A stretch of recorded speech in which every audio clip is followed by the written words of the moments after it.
This video is sponsored by NordVPN. Protect yourself online and get a 2-year plan at a massive discount when you use code NonstopDan. Link is at the top of the description. The Etihad residence was without a doubt the most luxurious flying experience in the world. Situated in the nose of the world's largest passenger aircraft, the Airbus A380, it was in a league of its own, offering a separate bedroom with a real double bed, a private bathroom with a shower, and a massive living room. Just the living room was the size of some New York apartments. It was the highest aspiration of every AvGeek in the world to one day enjoy this otherworldly flight experience. In fact, the Etihad residence was well known outside the aviation world as well. Despite this, Etihad struggled to sell the residence. There were constantly rumors that it would be removed or replaced by a first-class seat and an extra lavatory. While this never happened, partly due to Etihad retiring their A380s as a consequence of the COVID-19 pandemic, the Etihad residence didn't sell. But here's the twist that you might not have expected when you clicked on this video. The Etihad residence failed, but truthfully, it was anything but a failure for Etihad as a whole. Here's why. Speaking of failures, I'm Nonstop Dan. Sorry, I just know my parents would be so proud if I reached my milestone of 500,000 subscribers this year. So if you want to help me to not be a failure and have the chance to win a free flight with me in Qatar Airways Q Suite in 2022, hit the subscribe button right now. Occasionally, people come along who are not content with simply moving things along. They want to take things further. Tear up the plans and start again. Then, take another brave step. They will see the future and knock down the walls to reach it. Insist the dream is possible. Overcome all indecision and take a running jump into the uncharted. Bored by reinvention of the superficial kind, they want more. Because their goal isn't to improve on what has been done before, but to totally reimagine it. That is my favorite airline ad ever. Every time I watch it, I get goosebumps. Regardless of how good the Etihad experience actually was at the time, this ad and the branding surrounding it made Etihad one of the hottest airlines in the world. There was no other commercial airline that had attempted to offer a private suite with several rooms before that included a personal shower. Their new business class was excellent. Their first class apartments were truly revolutionary and incredibly impressive, yet all of this paled next to the new pinnacle of commercial luxury travel, the residence. So why didn't it sell? The problem for 99.9% of people was pretty obvious. The price of flying the residence was just as insane as the residence itself, but not in a good way. The Etihad residence started at $20,000 one way on most routes. In comparison, paying around $5,000 one way for a first-class apartment seems like a steal.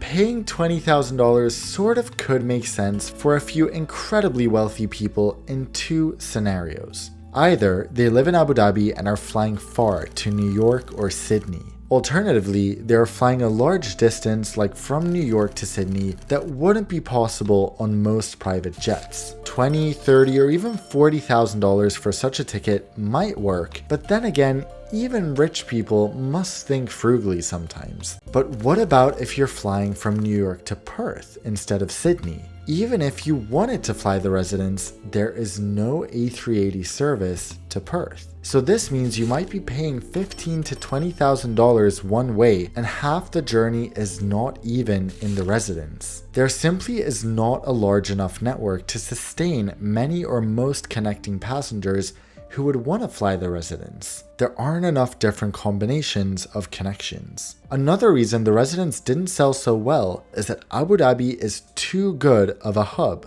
What does that mean? Along with much of the Gulf, Abu Dhabi is at the sweet spot of being 6 hours away from most of the world's population. What this also means is that someone who has money to actually pay for the Etihad residence can get a direct flight on a private jet to much of the world from their home in Abu Dhabi as well. A one-way private jet from the UAE to London costs around $40,000. So if you're going to pay $20,000 for one person to fly the residence to London, isn't it just better to bring a few friends, assistants, bodyguards, or colleagues in a private jet for $40,000 in total? In many markets, the residence just wouldn't make sense. Even as the most luxurious commercial flying experience in the world, when it comes to convenience, private jets win. You can fly at the exact times you decide, you avoid other passengers in stressful airports altogether, and your assistants will not have to deal with a massive company like Etihad when your plans change. So what about from Etihad's perspective? Why was the residence a commercial disappointment? For one, apparently the residence was heavy,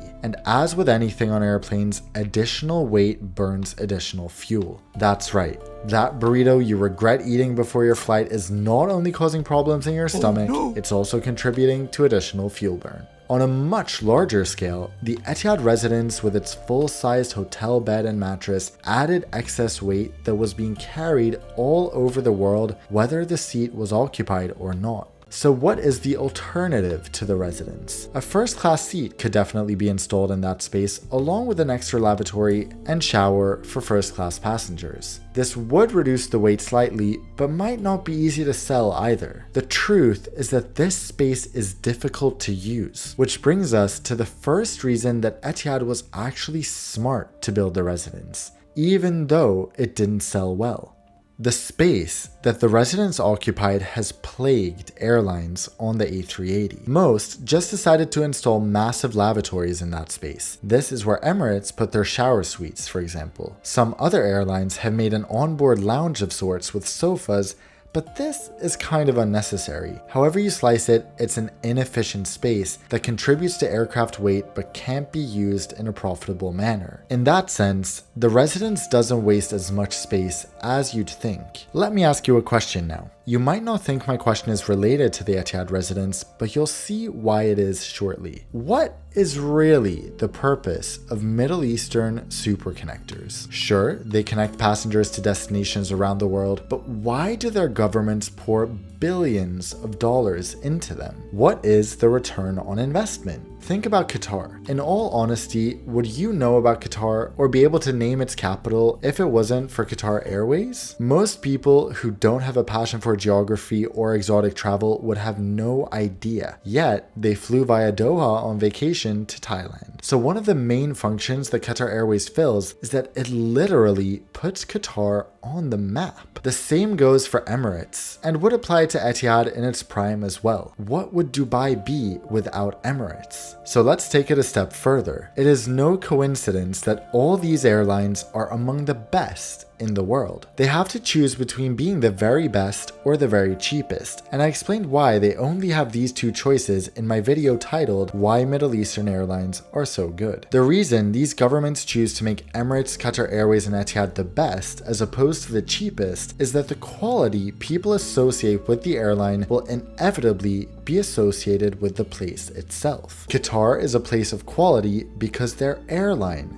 is one of quality. So what on earth is Abu Dhabi when its airline offers the most exclusive and prestigious commercial product in the world? It can't be anything but the most exclusive and prestigious city in the world. In a nutshell, that's why Emiratis and Qataris are happy to shower their airlines in money, at least historically. Even if Etihad loses money, the economy of Abu Dhabi might benefit financially overall, between improved brand appeal and global recognition. What better way to get noticed as an airline and as a country than to introduce the most ludicrously luxurious flight experience in the world with an equally ludicrous price tag? That is why Etihad was smart to introduce the residents, regardless of how it performed. The best part is that they only needed to have it on 10 of their planes to benefit from the publicity. Etihad was lucky they could afford such a PR stunt, and ultimately they probably didn't care if it failed to sell, because however you slice it, for Etihad as a brand, it was anything but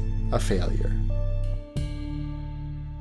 Speaking of luxurious places, here I am in Central Park enjoying life in public.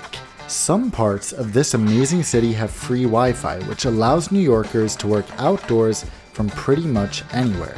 But there's one catch. Public Wi-Fi is not safe. That's why you always have to use a VPN when connecting to public networks, whether you're at a local cafe, on a plane, or in a park like me. And NordVPN is there for you. They offer protection against hackers and malware who can access your private information via these networks, and gives you the added benefit of being able to access websites and stream shows from 59 countries, even though they might not be accessible where you are. So protect yourself so you can truly relax when you're out and about by going to nordvpn.com/nonstopdan and using code nonstopdan to get a 2-year plan plus 1 additional month with a huge discount. The link is at the top of the description.